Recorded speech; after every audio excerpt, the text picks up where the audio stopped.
Okay, today we will see zoom in theorem on equal ratios. Theorem on equal ratios. आता trigonometry chapter we are learning revising याच्यामध्ये आपल्याला वापरायचं आहे. कोणाला आठवते theorem on equal ratios? 9th standard ऐकले का ते? ठीक आहे. असं म्हणा बरं वाटतंय जरा मला ऐकलं. ठीक आहे. ओके सी 2/3 हा सपोज 2/3 आहे is equal to I right 4/6 2/, okay, what I will write here, 2/6 is equal to 3/9. हे दोन रेशोज इक्वल आहेत. कशावरून पहा? हे इक्वल का आहेत? भाग घालून पहा. 2 1 जा 2 3 जा. तसं पहा 3 1 जा 3 3 जा. Are you getting this? Okay. मग जर दोन रेशोज इक्वल असतील तर हे रेशोज का इक्वल आहेत? 2 3 जा 6 3 3 जा 9. जर दोन रेशोज इक्वल असतील तर तिसरा रेशो आपण कसा लिहू शकतो? ह्या वरच्या दोघांना पण प्लस करायचं, खालच्या दोघांना पण प्लस करायचं. Value will not change. This is called theorem on equal ratio. Means what it will happen, you can write ह्या दोघांना प्लस केलं म्हणजे काय झालं? 2 + 3 आणि खाली 6 + 9. You can check the answer. 2 + 3 किती झालं? 5. 6 + 9 15. Now see the magic of maths. Ratio will not change. 2 1 जा 2 3 जा 3 1 जा 3 3 जा 5 1 जा 5 3 जा. This is called ratio theorem on equal. ह्याचा अर्थ काय? जर दोन रेशोज असतील तर जी क्रिया आपण न्यूमरेटरला करतो, the action we do on numerator same we do on denominator. जर वरच्या दोघांना प्लस केलं तर खालच्या दोघांना पण प्लस, वरच्या दोघांना मायनस तर खालच्या दोघांना मायनस. आणि आन्सर बदलला का? नाही. इथं 1/3 इथं 1/3 इथं सुद्धा 1/3. So coming back here now once again पूरे जोश के साथ we are coming to this question, class 10 trigonometry practice at 6.1 and the very last question, very difficult, very easy, something like this. Okay, हा क्वेश्चन सोडवताना LHS RHS दोन method ने सोडवता येतो. I will take different approach. दोन वेगवेगळ्या methods आहेत. First method 1, directly by using identity formula. Solution मध्ये आपण लिहायचं we know, आम्हाला माहित आहे की. What is identity formula? 1 + tan square theta is equal to sec square theta. Then what we will do? See, +1 तिकडे गेल्यानंतर काय होणार? -1 म्हणजे sec square theta -1. आणि इकडे काय ना?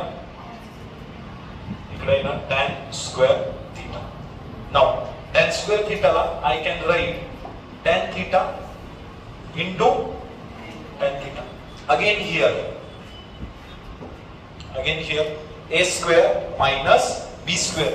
1 ला जर 1 स्क्वेअर लिहिलं तर चालेल. Any problem with that? 1 ला 1 स्क्वेअर लिहू शकतो. a square minus b square म्हणजे काय येणार? sec theta +1 in one bracket another bracket sec theta -1. थोडंफार आहे का? सिमिलर यायला लागले का त्याच्यासारखं? हा. Now what you have to do? Total किती जण आहेत बघा? 1 2 3 4. हे इनटू करून आलेलं आहे. हे एका खाली एक घ्यायचं बघा. हे जे असे आहेत ते अकाउंट मध्ये आले पाहिजे. म्हणजे काय केलं पाहिजे की ह्याच्यामध्ये एक tan theta मी इथं ठेवतो. tan theta आहे तसं ठेवलं आणि हे sec theta -1 इकडे आल्यानंतर काय sec theta -1. फक्त काय केलं सांग? इकडं इनटू होतं, हे इनटू होतं. इकडे आल्यानंतर हे काय झालं? डिवाइड अकाउंट मध्ये गेलं. परत इकडचं sec theta +1 आणि इकडचं tan theta इनटू होतं. तिकडे गेल्यानंतर काय झालं? डिवाइड. आय रिपीट, परत एकदा चेक करा काय काय झालं. What happen? पहिल्यांदा काय लिहिला? फॉर्म्युला, आयडेंटिटी फॉर्म्युला लिहिला. +1 चं तिकडे गेल्यानंतर काय झालं? -1. त्याच्या डोक्यावर स्क्वेअर लिहिला. काय फरक पडतो का? नाही. मग हे a square - b square एका ब्रॅकेट मध्ये a + b, दुसऱ्या ब्रॅकेट मध्ये a - b. Zoom it little, zoom it. Okay. मग हे दोन्ही झाले आणि इकडे काय केलं पहा? tan स्क्वेअर होता म्हणजे tan square is equal to tan into tan. मग आता पहा ह्याच्यातला एक ब्रॅकेट ह्याच्या खाली घेतला. हा इनटू ब्रॅकेट होता. हा ब्रॅकेट कशामध्ये गेला? डिवाइड. आणि हा इनटू tan होता तो तिकडे काय झाला? डिवाइड. आणि show you with the colour वर हियर. हे फक्त इकडे खाली आलं, हे tan इकडे खाली गेलं. आदला बदल. नाउ हे दोन्ही रेशोज मॅथ्स मध्ये ह्या इक्वलचा अर्थ काय असतं? These two things are equal. जसं आपण हे बघितलं 2/6 इज इक्वल टू 3/9. याचा अर्थ काय असतो?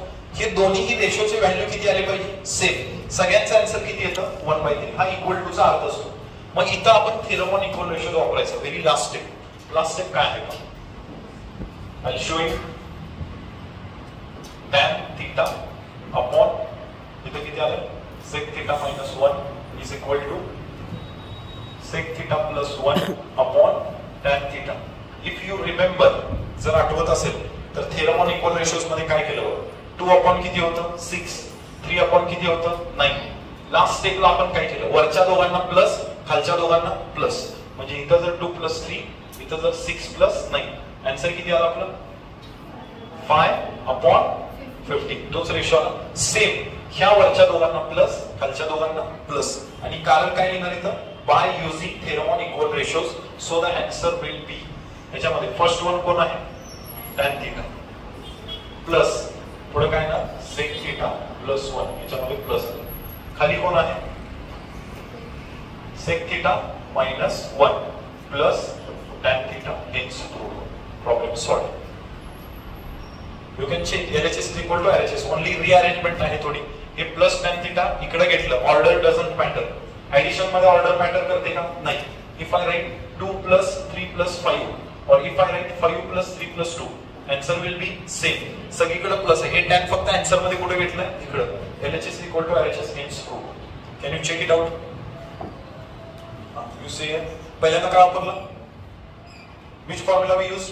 Identity formula. After that plus तर तिकडे गेल्यावर मायनस. त्याचा काय केला? Square. A square minus B square चा फॉर्म्युला एका ब्रॅकेट मध्ये ए प्लस बी, दुसरीकडे A minus B. After that tan स्क्वेअरचा टॅन इंटू टॅन. त्यानंतर हा ब्रॅकेट इंटू होता. फक्त इथं एक काय केलं बघा, मायनस वाला ब्रॅकेट लेफ्टला घेतला. मायनस वाला प्लस वाला घेतलेला नाही. हा मायनस वाला ब्रॅकेट लेफ्टला घेतला. त्याच्यानंतर तो तिकडे गेला. एनी हाऊ कुठलाही घेतला तर फायनली आन्सर तेच येणार. त्याच्यानंतर हे टॅन ओव्हर होतं, ते तिकडे गेल्यावर कुठे गेलं? खाली. नाव the very last step, हे दोन्ही ब्रॅकेट वरच्या दोघांना प्लस तर खालच्या दोघांना plus and we get the answer. Thank you very much. And very thank you to one of the student, my class student Parth Pendarkar, for recording this video. Thank you very much.